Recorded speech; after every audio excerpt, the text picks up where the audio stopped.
doing an audio check. All right.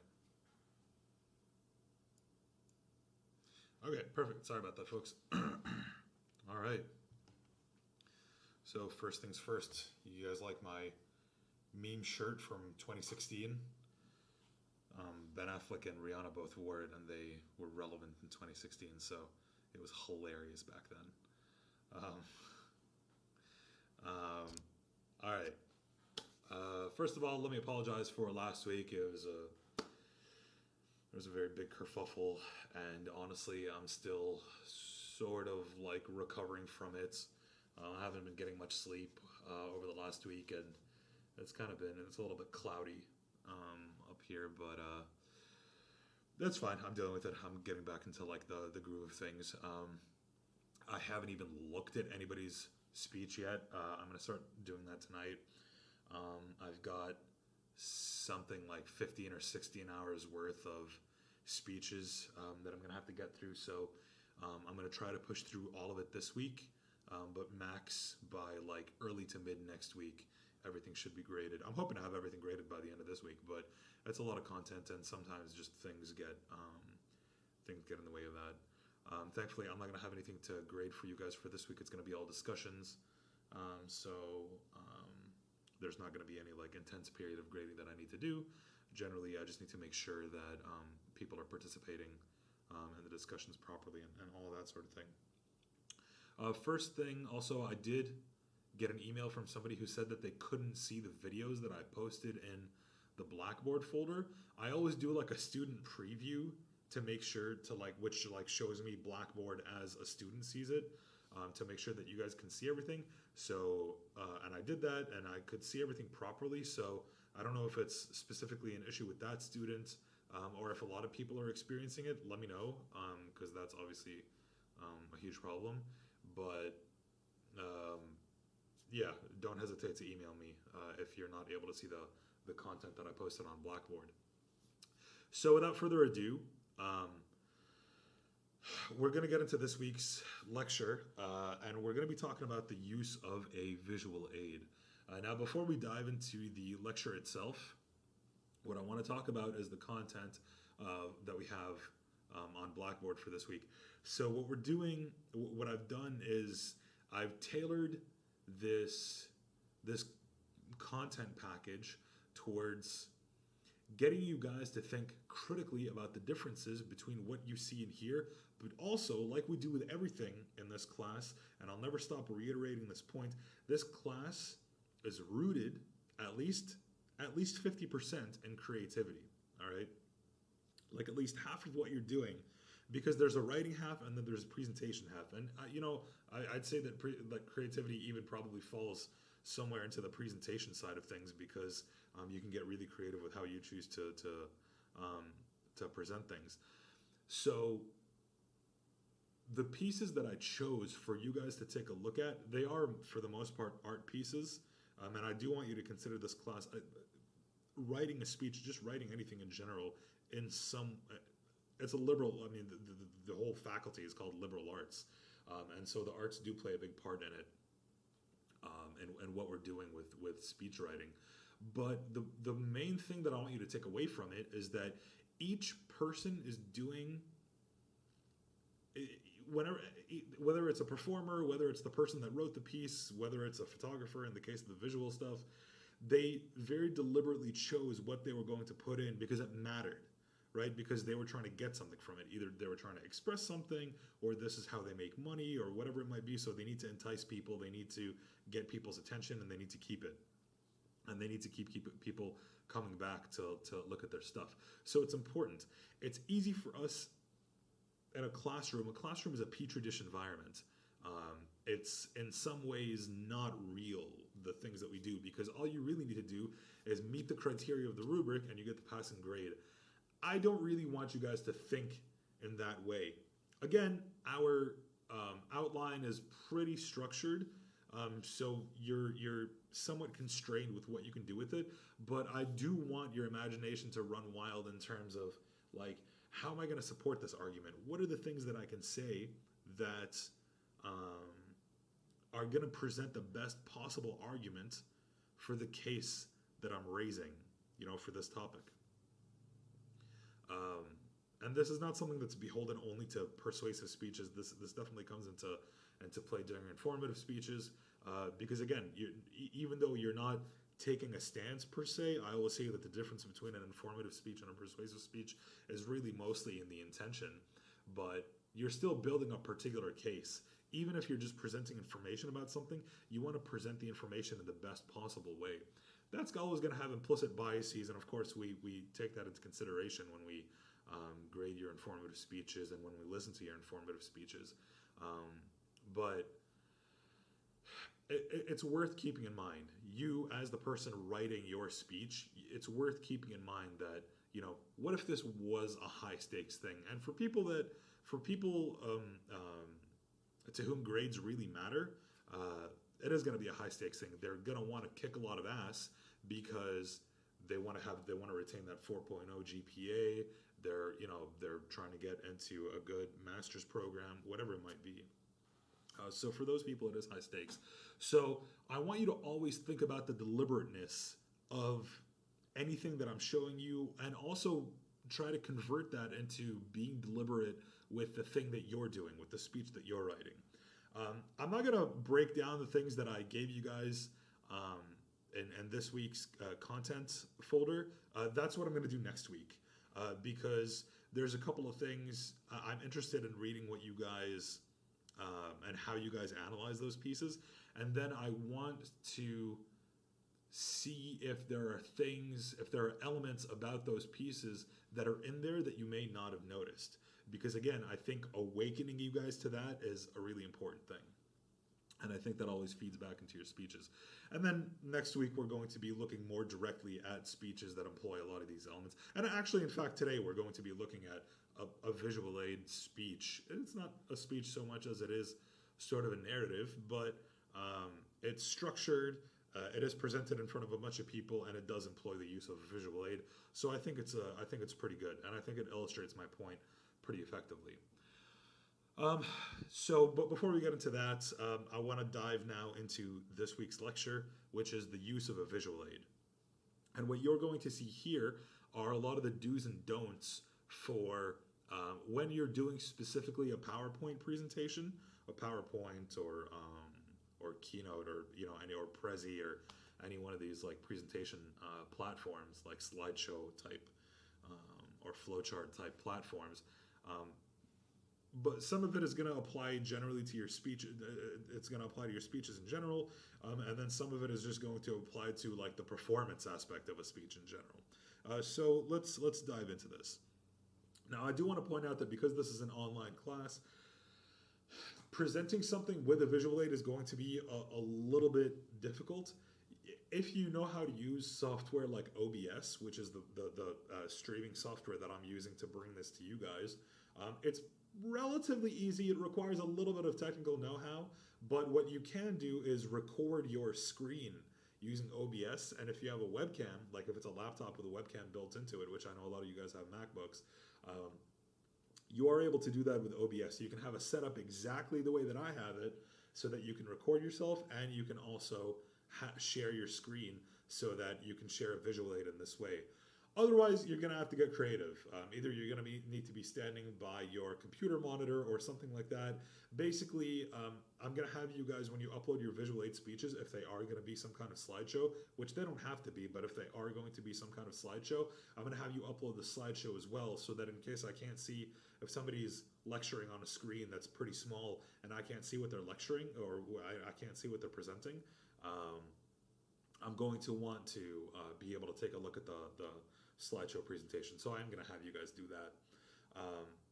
But if you want to learn how to use OBS, I can sort of smash together I can sort of smash. I don't know what.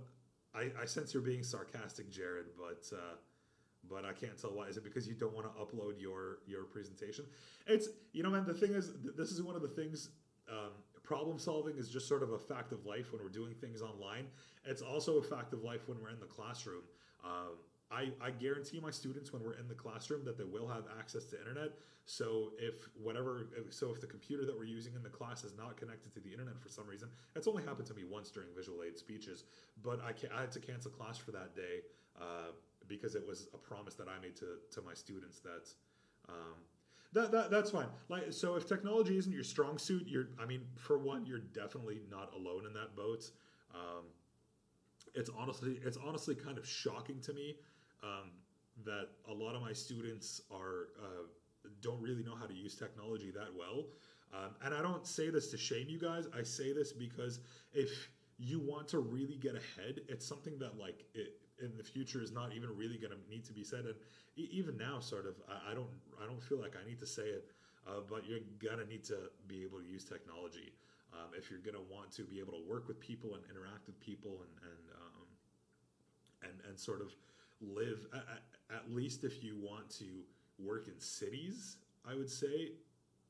Even if you want to work in rural areas, really, you're going to need to be a little bit tech savvy. So I'm going to give you a little bit of that, and I will give you a tutorial. I haven't done a tutorial on how to use OBS. I'll do a tutorial on how you guys can use OBS. It is relatively simple. I'm going to give you like a really, really, really simple way of doing it, and you're only going to be recording with it. You're not going to be streaming with it, which is even easier. But like I said, if you want to use your cell phone to record you standing next to whatever it might be, a laptop or a desktop computer screen, whatever it is, and giving a lecture that way and just like using your keyboard to forward through slides, I won't knock off points for something like that. I just need you to upload your presentation.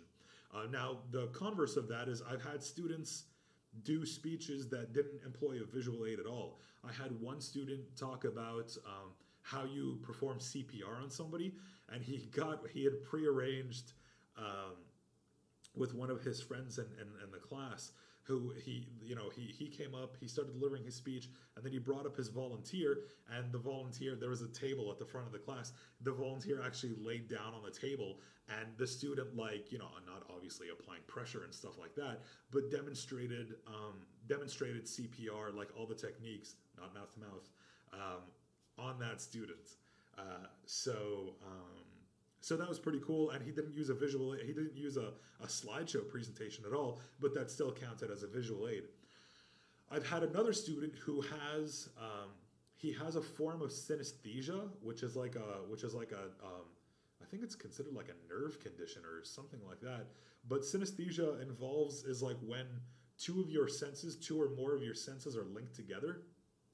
So this student had a form of synesthesia that resulted in a phenomenon known as perfect pitch. So like when I clap, he could tell you that that clap is an E flat or whatever it might be, So he discussed this entire thing, and he did use a slideshow, but then at the end, he pulled up online like a virtual piano, and he brought up he asked a random person in the class, again another volunteer, to come up, and he blindfolded himself and he turned away from the screen, and he told the student to just hit random keys on the keyboard, and he would identify what note it was. So even if he had only done that and not incorporated the slideshow, again, that would have counted.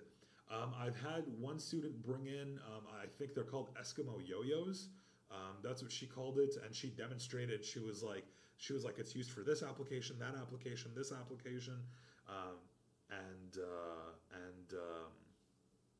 and that was, again, that is an effective visual aid. I've had students bring in one Rubik's Cube. I've had another student bring in 3 Rubik's Cubes. That also counts. I had one student, he collected rocks. So he brought in 3 different types of rocks, like metamorphic, igneous, all of that sort of thing. Sedimentary, or what, I don't know, rocks. But he just, again, there was a table at the front of the room. He laid them all out, and he spoke about each one. That totally counts as a visual aid. It by no means has to be a presentation. And I can imagine, because of the constraint of being able to record yourself giving a presentation, I'm going to have a higher percentage of people actually doing these manual sort of presentations rather than... I had one student, this was really cool. She was like, she had her family like raise sled dogs. So she was like, can I bring in a sled dog and show how to outfit it for a winter race? And I was like, sure. So what we did, we were meeting in the greening building. So what we did was I had her present first. I told the class that we were meeting outside for the beginning part of the class. And so she brought the dog in, she outfitted it, she gave her speech, and meanwhile each main point that she was bringing was like, this is how you put on the vest, this is how you put on like the little footy sock thingies, and then this is like whatever else she was doing. And that was her speech. And that, again, was a perfectly fine visual aid speech. So whatever you can think of, again, I want you to get creative with it. It by no means has to be a slideshow presentation, all right? But that being said, the majority of students do give a slideshow presentation. So without further ado, here are the do's and don'ts of using a slideshow-based visual aid, all right? Okay, what happened with, oh, okay. That was me, okay, I'll explain later. All right. So, basic guides to using a visual aid in your speech. The way that you structure a visual aid, which is meant to assist you in your speech, is very important because it can really be a focal point for people when you are delivering your speech. In this presentation, I'm going to go over some do's and don'ts for how to structure the visual aid accompaniment of your speech. One of the biggest no-nos is to turn your back to the audience to fully read off a slide. It's a huge pain in the ass, and I feel like you're implying that I can't read. If all you were going to do was sit here and read off a slide, then why are you even bothering to stand up and give a speech at all? It's like you could have just given me a handout, bro. Now it seems like somebody's trying to put me in a trance. Another no-no is overly long bullet points. Who is that for? Okay, so I'm not gonna go, that was not Charlie Chaplin, no, that was a video by a band called Stump that, again, I'll discuss it later. We're not actually going to watch it today, but it actually doesn't really work for this like online based thing that I want to do. But I do have another slide that shows you sort of the same thing that slide was meant to show. I just forgot to delete that slide. So going back to the slide, you can see how. So again, it's a little bit easier. It's a little bit easier when you're doing this online because there's like the majority of your screen is going to be that slide. So it's a little bit easier to read. But if you can picture it in a classroom setting, where people are sitting, let's say it's like a 30-foot, let's say like a 30 to 50-foot classroom that people are sitting, in various rows. Not everybody is going to be able to read font that is this small. Let's take a look here. What size font is this? It's 12 size font, all right? So even blown up on a projector screen, that's pretty small. And this is a crap load of text for one slide. There's no limit to how you can use. There's no limit to how many slides you can use when you're doing a visual aid speech. Obviously, you don't want 1,000 slides, just like you don't want 100 note cards, but there's no limit. So if you broke up these points, like let's say I only used 3 of these points and then I left the other 4 points for another slide, that's much, much better. But it's not all the way better because as you can see, so for example, that third point, one of the biggest no-nos is to turn your back to your audience. Obviously, that's for the classroom setting. To fully read off a slide, it's a huge pain in the ass, blah, blah, blah. That's a huge point. When you're giving a visual aid speech, or when you're giving a visual aid speech using a slideshow presentation, you don't want your audience focused on reading the essay that you have written up on your visual aid instead of focusing on you. You should be the most interesting point of your visual aid speech, okay? So there, using the correct font size is imperative. You see my use of the word of italics on the word imperative was totally lost on you, and more than likely my use of, again, I'm trying to be a funny guy here, but so again, if you're delivering a slideshow in front of a bunch of people and you're using like italics and stuff like that on size 12 font, it's not really going to work. You might even have a difficult time if you're using like 48 point font using italics, because people in the back of the room, you never know, like who, like I wear glasses, for example, and my eyesight still isn't great. You never know like what people are dealing with. So you really want to simplify your visual aid speech as much as possible to make it very easy for people to know what's going on. You want it to augment your speech. You don't want it to hinder it, okay? Putting 532 bullet points on one slide is also a big no-no. I addressed that. Then I'm running out of points for this particular slide. Haha, again, trying to be a funny guy. All right, now this is the other thing. This is my favorite slide in this. This is the other thing that you absolutely don't want to do. That's a pitfall that people can that can happen to people when they deliver a visual aid speech. Wow, look at all these awesome photos, right? Now these photos are objectively hilarious, but the screen is very, very cluttered. All right, and this is exactly what you don't want to do when you cannot, no, Dominic, you cannot put 531 bullet points on one slide. All right, subtract that number by 529, and that's how many bullet points realistically you should have on a slide. I'd say between maybe 3 to 5 points on a slide. And I'm so sad that I did not, that I'm not giving this lecture in a classroom, because I always love to look at people's reactions when I show the slide, because these photos are honestly hilarious. And what's more hilarious is that it wasn't even that hard. Like this is all, if you just search buff animals, this is like Google image search page 1. All right. So, but obviously you can see that this is very cluttered. And it illustrates my point that you don't want to you don't want people's attention to be focused on a lot of stuff that is going on in your speech or in your visual aid. All right, you want people to have like a focused idea, especially if, like, let's say I was talking about all these animals. It's gonna be like, which one am I talking about right now? Am I talking about the kangaroo? Am I talking about the squirrel? Am I talking about the other kangaroo? Am I talking about the cat? Whatever it might be. So you want to make it as easy as possible for people to know what you're talking about. And I'm going to have examples of this. I'm going to show you like a good visual aid speech next week. Like a visual aid speech that I'm going to deliver next week. All right. Moving on. Oh, and this is what I was going to show you but I sort of messed up that slide. Like, oh, look at that, I embedded a video into PowerPoint. It's something that I thought I knew how to do, but oh man, I can't click on this. Oh, no, oh, shucks, oh, geez, Rick. You never want to run into this situation. What I do when we're actually meeting in the classroom is I will let students bring in, if they've done their speech, like if they're prepped, and they have their visual aid ready, or if they know that they're going to present a video and they want to bring in a particular slide, we plug their flash drive in, or we pull it up from their Google Drive, like we download it from their Google Drive, and we make sure that the video that they have embedded works in the slideshow.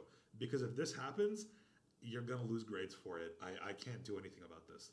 Oh, and I was telling you guys earlier, so I guaranteed and this is why I'm kind of like the cool or like the lenient teacher. When I canceled class, when my students, when I didn't have internet for the computer that I was using for visual aid speeches, I was speaking to my supervisor, and she was like, "Why didn't you make them give their speeches?" I was like, "What do you mean? We didn't have internet." She was like, "So you should have just gotten them to do it without the visual aid. Like they should have just delivered the speech."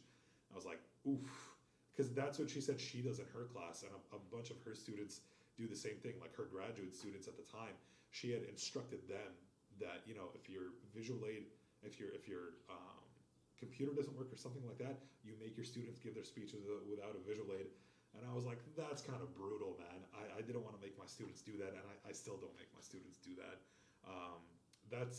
I feel like that's kind of like that's pretty old school. You should, in theory, be able to do it. I'm not gonna force you to be able to do it. That's something that between you and yourself, if you want to know that you can do it, you should have the gumption to be like, hey, was this something that I'm able to do? And like maybe feel like crap about it if you didn't. I don't know. But it's not something that I'm ever going to make you guys do. But if you do embed a video, or if you have any kind of media that doesn't work in your presentation, or if your presentation as a whole doesn't work, that is points lost. I am not going to be lenient about that at all. And people know I've had a bunch of students email me over the last couple of weeks because I've had a couple of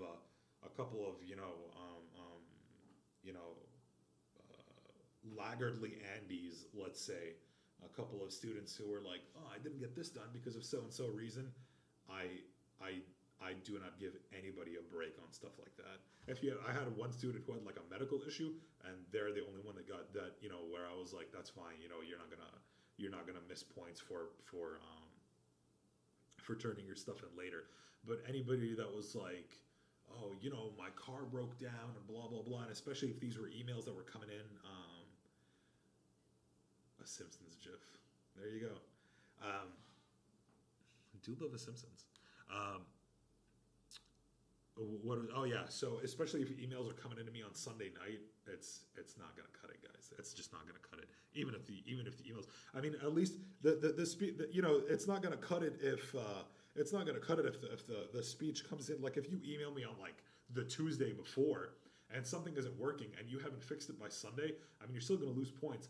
But emailing before gives us a chance to troubleshoot things so that I can give you advice on what to do, or we can figure something out for what to do. If you were emailing me on Sunday, you were trying to turn that presentation in on Sunday because that's when you did it.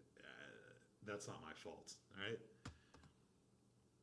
And then, oh man, I'm trying to forward through this slide and it's not working because I need to click through it because of the embedded video, So there's a whole host of issues that you can run into when you're doing these presentations, which is also why you really need to practice them to know what exactly you're going to have to do. Like if I hadn't practiced, like if I didn't know that I wasn't going to be able to like hit the right arrow and move on to my next point, to my next slide, and then I was like, oh man, why isn't this working? That again, that like takes us out of your speech. You lose points for that. Blah blah blah blah blah. And then this I think this is the final slide. Yeah. So earlier we showed too much text, too little text. Like, why even have that if it's something that you can say this succinctly? Why are you even making a slide for it? It's inconsequential. All right. Just don't make a slide for it. Either say it or elaborate on the point. Elaborate even more on the point. All right. Okay. I do want to get into the next. If anybody has any questions, just go ahead and type them in chat, and I will address them. That is this sort of like most rudimentary rundown of PowerPoint-based slideshow or PowerPoint-based visual aid presentations. We'll talk about. We have another couple of weeks to talk about everything. I'm gonna have you guys turn in your outlines. Not this coming Sunday, of course, but next Sunday, I'm going to have you guys turn in your outlines, and then speeches will be 2 weeks after that, or I suppose they'll start being due the week after that, but you'll have until the following Sunday to turn them in. You get what I'm saying. But I do want you to start thinking about your visual aid topics, and I already have people emailing me, asking me like, hey, is this a good idea for a visual aid topic? And from what I've seen, a lot of people have like pretty good ideas. So that's cool. All right.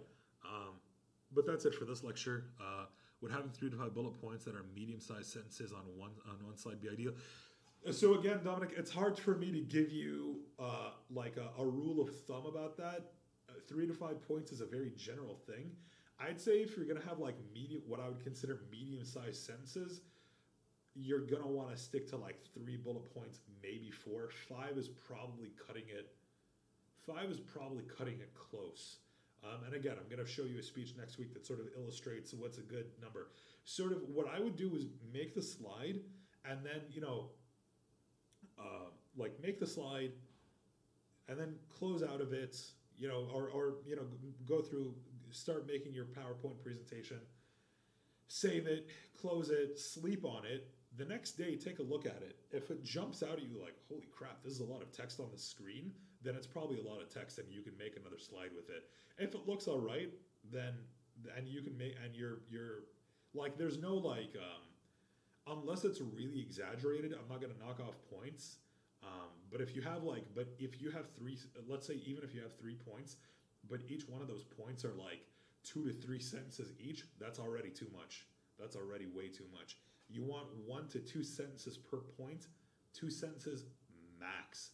You should never be putting 3 sentences on 1 bullet point. All right, again, you don't want people reading a novel while you're trying to give your visual aid speech. All right.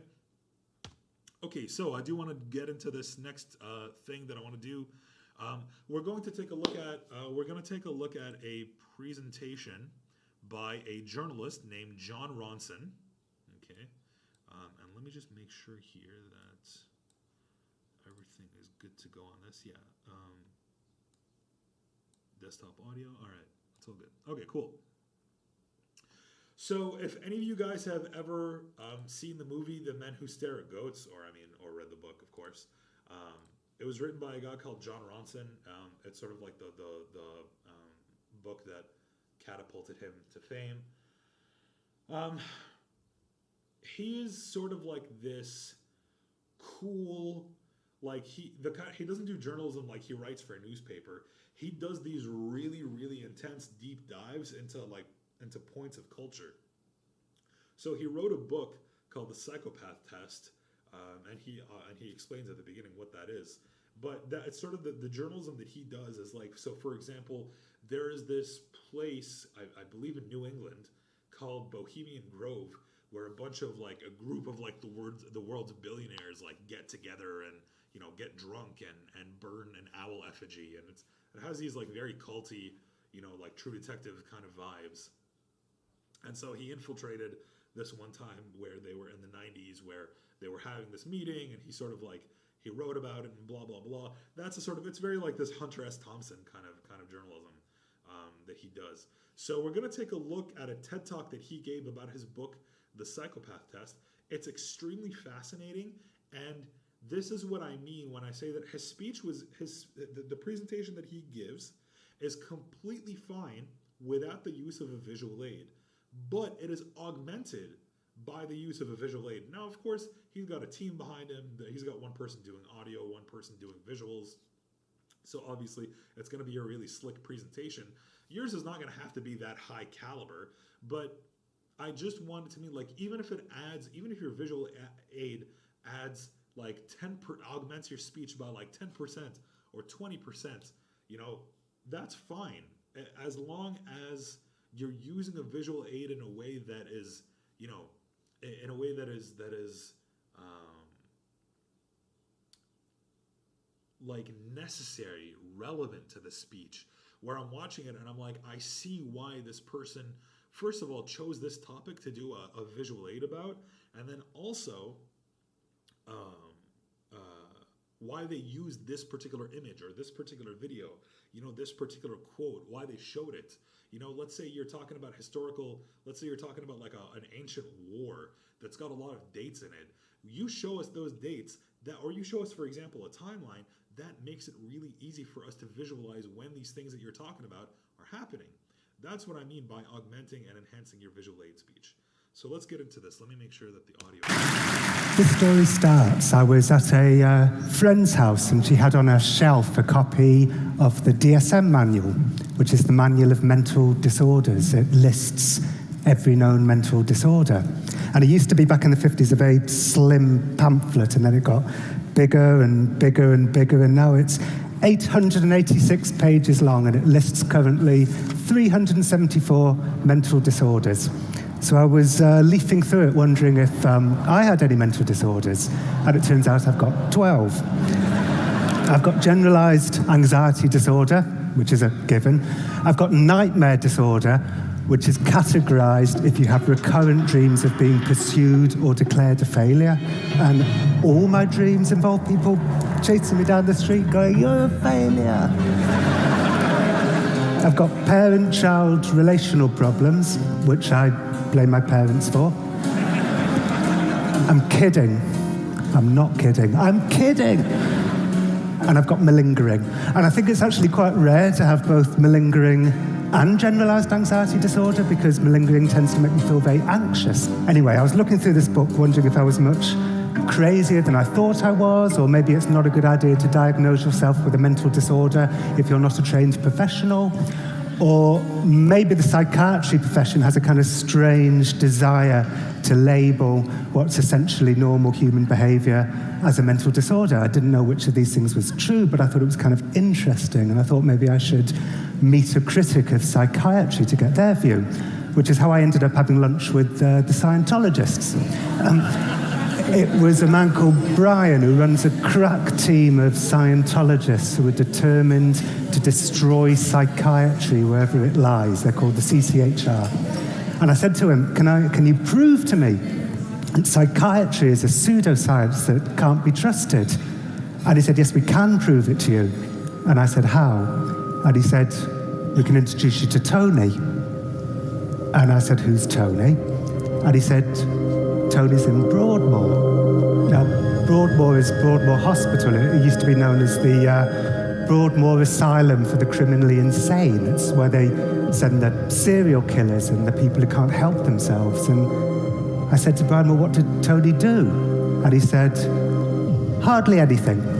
He beat someone up or something, and he decided to fake madness to get out of a prison sentence. But he faked it too well, and now he's stuck in Broadmoor, and nobody will believe he's sane. Do you want us to try and get you into Broadmoor to meet Tony? So I said, yes, please. So I got the train to Broadmoor. I began to yawn uncontrollably around Kempton Park, which apparently is what dogs also do when anxious. They yawn uncontrollably. And we got to Broadmoor, and I got taken through gate after gate after gate after gate into the wellness centre, which is where you get to meet the patients. It looks like a giant Hampton Inn. It's all peach and pine and calming colours, and the only bold colours are the reds of the panic buttons. And the patient. So I do want to just point out one thing quick. Even though he's using a visual aid, you see how he's illustrating using hand gestures, the panic buttons, like just sort of doing a thing where he's showing us in physical space. He's sort of alluding to it, referring to it, painting a richer image in your mind, despite the fact that he has a visual aid. All right, let's go on. Patients started drifting in, and they were quite overweight and wearing sweatpants and quite docile looking, and Brian, the Scientologist, whispered to me, they're medicated, which to the Scientologist is like the worst evil in the world, but I'm thinking it's probably a good idea. And then Brian said, here's Tony. And a man was walking in, and he wasn't overweight. He was in very good physical shape, and he wasn't wearing sweatpants. He was wearing a pinstripe suit, and he had his arm outstretched like someone out of The Apprentice. He looked like a man who wanted to wear an outfit that would convince me that he was very sane. And he sat down, and I said, so is it true that you faked your way in here? And he said, yep, absolutely. I beat someone up when I was 17, and I was in prison awaiting trial, and my cellmate said to me, you know what you have to do? Fake madness. Tell him you're mad, you'll get sent to some cushy hospital, nurses will bring you pizzas, you'll have your own PlayStation. So I said, well, how did you do it? He said, well, I asked to see the prison psychiatrist, and I'd just seen a film called Crash, in which people get sexual pleasure from crashing cars into walls. So I said to the psychiatrist, I get sexual pleasure from crashing cars into walls. And I said, what else? He said, oh yeah, I told the psychiatrist that I wanted to watch women as they died because it would make me feel more normal. And I said, where'd you get that from? He said, oh, from a biography of Ted Bundy that they had at the prison library. Anyway, he faked madness too well, he said, and they didn't send him to some cushy hospital. They sent him to Broadmoor. And the minute he got there, he said he took one look at the place, asked to see the psychiatrist, said, there's been a terrible misunderstanding. I'm not mentally ill. I said, how long have you been here for? He said, well, if I'd just done my time in prison for the original crime, I'd have got 5 years. I've been in Broadmoor for 12 years. Tony said that it's a lot harder to convince people you're sane than it is to convince them you're crazy. He said, I thought the best way to seem normal would be to talk to people normally about normal things like football and what's on TV. I subscribed to New Scientist, and recently they had an article about how the US Army was training bumblebees to sniff out explosives. So I said to a nurse, "Did you know that the US Army is training bumblebees to sniff out explosives?" When I read my medical notes, I saw they'd written, "Believes bees can sniff out explosives." He said, "You know, they're always looking out for non-verbal clues to my mental state, but how do you sit in a sane way? How do you cross your legs in a sane way? It's just impossible." You know, when Tony said that to me, I thought to myself, am I sitting like a journalist? Am I crossing my legs like a journalist? He said, "You know, I've got the Stockwell Strangler on one side of me, and I've got the Tiptoe Through the Tulips rapist on the other side of me. So I tend to stay in my room a lot because I find them quite frightening. And they take that as a sign of madness. They say it proves that I'm aloof and grandiose. So only in Broadmoor would not wanting to hang out with serial killers be a sign of madness." Anyway, he seemed completely normal to me, but what did I know? And when I got home, I emailed his clinician, Anthony Maiden. I said, "What's the story?" And he said, "Yep, we accept that Tony faked madness to get out of a prison sentence because his hallucinations that had seemed quite cliched to begin with just vanished the minute he got to Broadmoor. However, we have assessed him and we've determined that what he is a psychopath. And in fact, faking madness is exactly the kind of cunning and manipulative act of a psychopath. It's on the checklist, cunning, manipulative. So faking your brain going wrong is evidence that your brain has gone wrong." And I spoke to other experts, and they said the pinstripe suit, classic psychopath, speaks to items 1 and 2 on the checklist: glibness, superficial charm, a grandiose sense of self-worth. I said, "I want to hang out with the other patients." Classic psychopath, it speaks to grandiosity and also lack of empathy. So all the things that had seemed most normal about Tony was evidence, according to his clinician, that he was mad in this new way. He was a psychopath. And his clinician said to me, "If you want to know more about psychopaths, you can go on a psychopath spotting course run by Robert Hare, who invented the psychopath checklist." So I did. I went on a psychopath spotting course, and I am now a certified, and I have to say extremely adept, psychopath spotter. So here's the statistics. 1 in 100 regular people is a psychopath. So there's 1,500 people in this room. 15 of you are psychopaths. Although that figure rises to 4% of CEOs and business leaders, so I think there's a very good chance there's about 30 or 40 psychopaths in this room. It could be carnage by the end of the night. Hare said the reason why is because capitalism at its most ruthless rewards psychopathic behavior, the lack of empathy, the glibness, cunning, manipulative. In fact, capitalism, perhaps at its most remorseless, is a physical manifestation of psychopathy. It's like a form of psychopathy that's come down to affect us all. And Hare said to me, "You know what, forget about some guy at Broadmoor who may or may not have faked madness. Who cares? That's not a big story. The big story," he said, "is corporate psychopathy. You want to go and interview yourself some corporate psychopaths?" So I gave it a try. I wrote to the Enron people. I said, "Can I come and interview you in prison to find out if you're psychopaths?" They didn't reply. So I changed tack. I emailed Chainsaw Al Dunlap, the asset stripper from the 1990s. He would come into failing businesses and close down 30% of the workforce, just turn American towns into ghost towns. And